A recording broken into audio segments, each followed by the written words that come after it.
আমি ছোট ছোট বাজিগার পাখির বাচ্চারা লইছি, আনার পরে নিজে হ্যান্ড ফিডিং করাইয়া অতনি ফ্যান করছি। আল্লাহ দিলে ফ্যান হয়ে গেছে, পাক পাক পুরা ধরছে।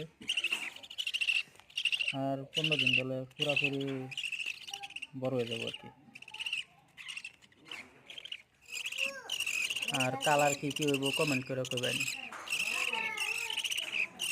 আর চ্যানেলটা সাবস্ক্রাইব করে দেন যেন। আল্লাহ রহমত।